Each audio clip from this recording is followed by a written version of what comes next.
The other thing that it will challenge you with, and this is something that you can apply whether you have kids or not, is that, once more, depending on your parenting style, but for me, wanting to be very involved in my child's life from the start, it immediately challenges, you could say, how you spend your time. I'll put it that way, right? It forces you to ultimately become ruthless with how you spend your time and to ultimately become ruthless with how you prioritize what you do.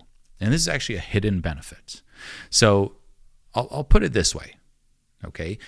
Since having my first daughter, and it got, of course, even worse since having my second daughter, I have way less free time. And I have way less free time, just when it comes to me and myself, right? Very, very little free time. But I also have less free time to work. I have less energy. I can't focus as long as I could before because I'm zapped, right? I don't want to just withhold all that for work and take it away from my kids. It's going towards my kids. So now I'm spending all this time, raising my kids, taking care of my kids, but I still have to work.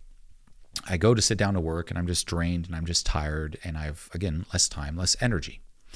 Now you would think this is a bad thing. You're like, oh, that sounds rough. How are you going to do it?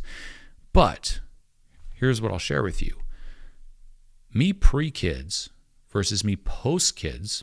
Post-kids, when it comes to work, when it comes to my brand, right, Julien Himself, when it comes to my income, when it comes to my impact, when it comes to the quality of content and videos that I'm putting out there, everything has increased tremendously. Now, it's interesting to think about. You're like, wait a minute. So by working less, right, having less time to work, being more tired, being more drained, so on and so forth, you're actually accomplishing more? And the answer is yes. And that was, you could say, the blessing in disguise. Now, why is it? Well, number one, I didn't have the luxury of doing things that seem productive but that aren't. It robbed me of that luxury. And that's something that I had pre-kids, where I was working a ton, right? It's not like, oh, you have less time now and now I'm working. No, I was working more before kids. But because I had so much time, it gave me the luxury to do what I call productive procrastination, to focus on tasks that have an ROI, return on investment, but not the biggest ROI, right? There's a book called The One Thing, which I'd recommend reading. I also made a video book review about on my Julien Himself channel that says focus on the one thing, the most important thing that gives the biggest return. And that's what it forced me to do. I was, for the most part, focused on the one thing, but I had the luxury of time where I could focus on other little things, right? Hey, let me focus on this thing. Oh, let me tweak this little social media banner. Now, does improving, for example, a social media banner help? Sure, yeah. But how much does it help? 0.0001%. So ultimately, it forced me to write down everything that I was doing. And next to it, and this is what I suggest you do, by the way, parent or not, and if you are a parent, this will help you accomplish a lot because you might be, and this is a big point of resentment in parents, I don't have the time anymore because of this kid, and it gets you to resent your kid. Hey, you're most likely not maximizing the little time that you do have. So do this. Write down everything that you have to do, right? All the tasks. Then next to the tasks, in terms of what you want to accomplish, where you're going, so on and so forth, write down how big the return on investment is, how big the ROI is. Is it 0.01%? Is it more than that? Right? Back in 2014, February, I launched my very first digital course, little side story. And I fell into this trap where launching that course, that program, was going to elevate my brand, my income, so on and so forth, big time. It was pushing me outside of my comfort zone, and I had a lot of self-sabotage and procrastination. And the way it would manifest is, once more, in this form of productive procrastination, where instead of, say, working on the course itself, I would, as the example I just gave, start tweaking the social media banner, right? Start doing these little things. Hey, let me just write this little email here. There's an ROI, but I don't have to do that. I should be doing the course first. That's the big one. And that's the thing. The little tasks that seem productive, but it's a small return, zap them. It'll challenge. If you're someone who's a bit more of a perfectionist, it'll challenge you, but you will actually accomplish a lot more. And that's what it did for me. Anything that was rooted in perfectionism, anything that was rooted in productive procrastination, all of that got zapped.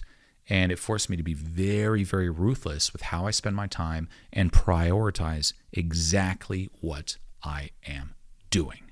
And a good test you can give yourself is whatever your goals are in life right now, ask yourself, what if you had to accomplish them in half the time? How would you go about it? What would you eliminate? Okay, well, I wouldn't do this, I wouldn't do that. I really wanted to do that, but I don't have time. And then you're left with the core thing, and then do that. And another perspective that really helps is asking yourself, how can I make this easy? Right now, we don't really like this. It's like, what do you mean make it easy, right? The hustle culture, so on and so forth. Everyone's like, go, go, go, work, don't make it easy. There's glory in hard work. But no, it's one of the most powerful questions you can ask yourself. How can I achieve success the easiest, laziest way possible? How can I make it easy without, of course, sacrificing the result? And that's what I did. Prioritize ruthlessly. What's the most high ROI activities? Only do those. And the way I approach them is I make it easy.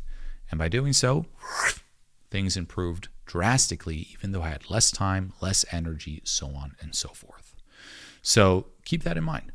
Oh, I don't have much time right now. Prioritize. You're getting lost in the weeds. You're doing all this busy work, which, by the way, another great book to recommend, Busy by Tony Crabb. I also did a video about it. Amazing book. And it just shows us how, we're doing all these things and we think we're so busy, but we're not really. You're not maximizing how you spend your time. And that is, once more, a blessing in disguise that comes from having children. It's like, hey, you have no choice now. You have to accomplish it. Now you have less time. Figure it out, and you do. Okay? And actually, another blessing in disguise, assuming you are a good parent, is motivation. Motivation rises like crazy because it's not just you now. You're responsible for a human, for a person. So, if you're, it's like, we always tend to care more about others. Like if someone else are like, oh, I'll do it for you. But when it comes to ourselves, like, yeah, whatever, it's just me. Well, here, hey, now there's someone depending on you. It's not just you. No matter how much you love yourself, hey, you have a responsibility now. And motivation, again, once more, assuming you're a good parent and you love and care about your kids, raises like crazy.